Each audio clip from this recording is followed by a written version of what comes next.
va parler de sous-traitants. Pourquoi pas? Avec François Didier. Alors François Didier, il est président de Meca Plus. C'est aussi un des initiateurs du projet Vallée de l'énergie avec Frédéric Alphonse Félix, je crois, qui est aussi avec nous dans la salle. Voilà, je vais vous en dire un petit mot. Oui. C'est la troisième fois qu'on en parle ce soir, donc pour ceux qui ne sont pas de la région, ils vont finir par savoir ce que c'est. Qu'est-ce que c'est que la Vallée de l'énergie? Voilà, donc moi je dirige le groupe Meca Plus, qui est en fait un petit groupe industriel de 160 salariés, 3 entreprises, 2 en France, une en Hongrie.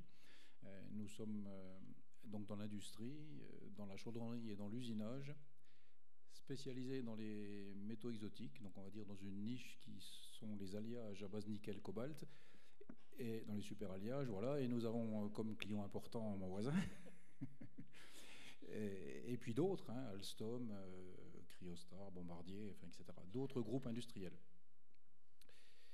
Alors, pour moi, développement durable et coopération inter-entreprise, eh bien, c'est effectivement quelque chose qui est bien illustré par ce concept de vallée d'énergie.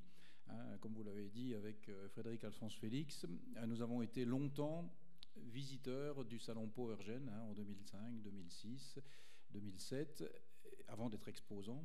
Qui est un salon qui se passe, parce que tout le monde... C'est un salon européen qui est vraiment le salon du monde de l'énergie. Alors, et qui se passe où? Qui se passe dans différentes capitales européennes. Hein. C'est Madrid, c'est Cologne, Milan, c'est l'année prochaine. Parce que, évidemment, je rappelle que parmi tous les chefs d'entreprise, tout le monde n'est pas... Oui, tout le monde ne sait pas ce que c'est. Donc voilà, c'est le salon du monde de l'énergie. Et sur ce salon-là, si vous voulez, il y a les majors de l'énergie qui ont des stands immenses. Hein. Donc Alstom, General Electric, mais aussi Siemens, Ansaldo Energia, Mitsubishi, enfin les gros noms, quoi. Et c'est vrai qu'on s'est fait la remarque avec Fred que finalement 2 des majeurs de ce monde de l'énergie, hein, Alstom et GE, sont présents à Belfort, donc dans notre région, et pas pour y faire de la figuration, hein, avec des unités de production importantes, un centre de recherche-développement important. Donc on a vraiment dans cette région, avec ces 2 majors et toutes les entreprises de sous-traitance qui ont beaucoup de qualité autour, vraiment un centre d'excellence quasiment unique au monde, et on ne l'avait jamais mis en valeur. On l'avait jamais mis en valeur. On connaît Besançon pour la micromécanique, pour la précision. On connaît le Pays Montbéliard pour l'automobile. On connaît d'autres régions de France, hein, vraiment pour d'autres spécialités. Mais alors, on n'était pas du tout connus pour ça, quoi.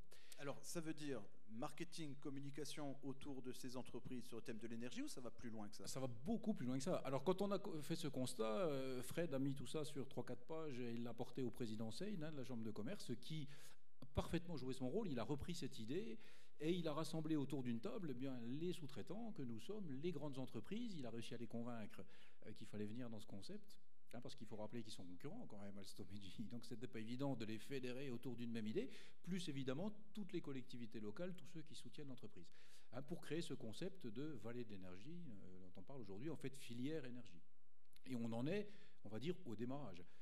Bon, l'idée, c'est d'en faire des actions concrètes, hein.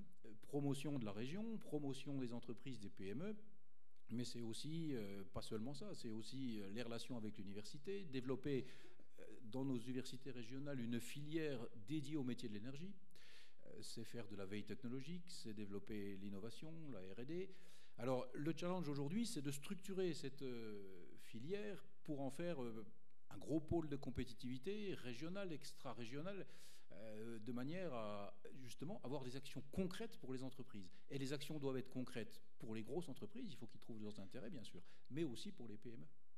François Didier, merci pour cette intervention concernant donc la vallée de l'énergie. Maintenant, si on revient plus précisément au cas Meca Plus, il faut s'associer avec son concurrent pour durer? Alors c'est ce qu'on a fait avec un de nos concurrents, effectivement. Vous savez, en 2001, General Electric, toujours eux, ont ouvert une usine en Hongrie et il nous a été soufflé, à nous, sous-traitants, qu'il serait judicieux d'être présent en Hongrie aux portes de General Electric de manière à être plus compétitif, etc. Donc on était à l'époque, nous, Meca Plus, une entreprise d'une 40aine de salariés, et c'est vrai qu'à la sortie de cette annonce, hein, c'était en 2000, eh bien, on était un peu désemparés en disant comment est-ce qu'on va faire pour aller se placer en Hongrie à la porte de General Electric. Donc en fait, à ce moment-là, on s'est associé, enfin allié, je dirais, avec notre concurrent de l'époque, qui est le groupe Citel, puisque notre marché à l'époque était quand même plus régional et national, maintenant il est devenu complètement international. Donc on s'est allié avec notre principal concurrent pour acheter une entreprise en Hongrie, ce qu'on a fait, qui est devenue une filiale à 50-50 de nous deux, et qui nous a permis d'être fournisseur de General Electric à la porte de l'usine de Budapest, mais également de servir bien d'autres clients, suisses, français, à travers cette organisation de groupe, quoi. À noter aussi que l'entreprise hongroise nous repasse des commandes. Je veux dire, c'est pas de la délocalisation, c'est de la localisation au plus proche du client, mais les pièces techniques sont fabriquées encore en France. Merci pour cette intervention. Donc encore une autre piste concernant donc le développement durable avec la mise en réseau des uns et des autres.